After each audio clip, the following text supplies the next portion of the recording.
Ustaz,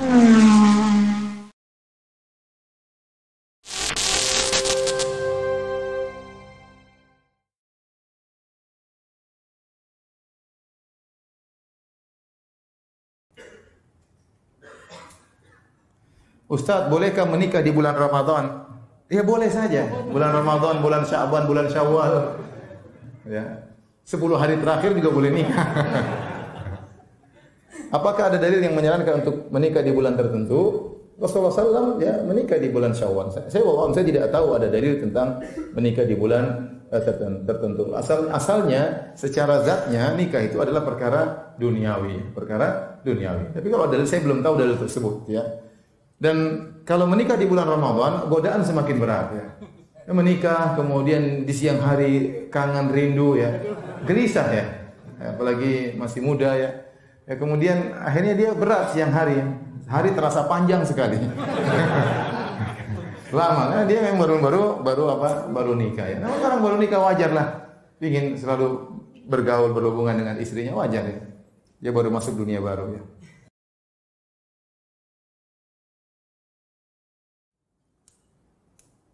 Ustaz, bolehkah tadarus Al-Quran bersama-sama di masjid pada bulan Ramadan dari sehabis tarawih? Tadarus Al-Quran ya, kalau modelnya masing-masing baca sendiri, untuk semangat duduk rame-rame tapi masing-masing baca sendiri, itu enggak ada masalah. Ya. Kita kumpul untuk semangat, masing-masing baca Al-Quran sendiri. Karena setiap kita dituntut untuk bisa baca Al-Quran khatam. Ya, kita ingin setiap kita baca Al-Quran khatam. Tapi ini jadi masalah kalau ternyata kita bacanya ganti-gantian. Kalau kita bacanya ganti-gantian, tidak ada masalah. Cuma kita tidak khatam akhirnya. Karena kita baca sebagian, orang kedua baca sebagian, orang ketiga baca sebagian. Akhirnya sebenarnya kita tidak khatam Quran. Tetapi kita khatam bersama-sama. Itu padahal kita ingin kita khatam Quran. Kalau dalam rangka tadarus, dalam rangka saling belajar, ya enggak ada masalah. Saling belajar, ada yang di antara orang-orang tersebut pandai tajwid sehingga kamu baca sekarang 5 ayat pertama, oh ada yang salahnya gini, kamu lanjut 5 ayat kedua, kalau salah ditegur, kamu lanjut 5 ayat ketiga. Ini enggak ada masalah, namanya belajar. Ini belajar. Tapi kita di bulan Ramadan kita dituntut untuk banyak baca Quran. Sesekali kita bikin tadarus dalam rangka untuk belajar, enggak ada masalah. Tapi kalau tiap malam kemudian bacanya muter tadi, akhirnya kita tidak dikatakan apa? Khatam. Ya. Karena kita dituntut untuk bisa khatam Quran ya. Maka saya tidak anjurkan karena kita ingin bahwasanya setiap orang khatam Al-Quran. Kemudian saya ingatkan kepada ibu-ibu yang juga suka tadarus ya. Ibu-ibu sebaiknya baca Quran di rumah, tidak perlu kumpul-kumpul ya. Sebaiknya baca Quran di rumah, tidak perlu kumpul-kumpul ya.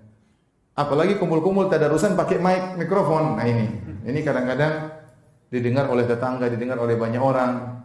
Ini ada beberapa hal yang saya kurang setuju. Pertama, ini membuka pintu riya. Ya.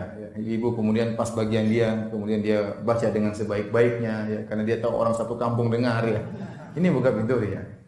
Ya, yang kedua tatkala dia tadarusan berarti dia tidak khatam, tetapi dia mendengarkan bacaan orang lain.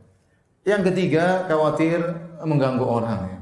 Sudah malam, orang mau tidur, orang mau istirahat. Mungkin dia ingin tidur cepat supaya bisa bangun malam, sholat malam lagi. Kita nggak tahu, masing-masing orang punya keperluan berbeda-beda.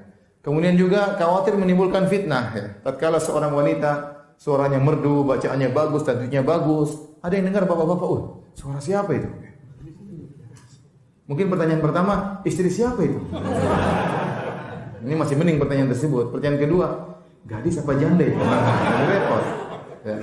Jadi saya tidak menganjurkan ya dengan hal-hal tadi yang saya katakan. Tapi misalnya kumpul-kumpul di rumah ibu-ibu kemudian tadarusan, ada yang bimbing, itu enggak ada masalah untuk perbaiki tajwid, enggak ada masalah.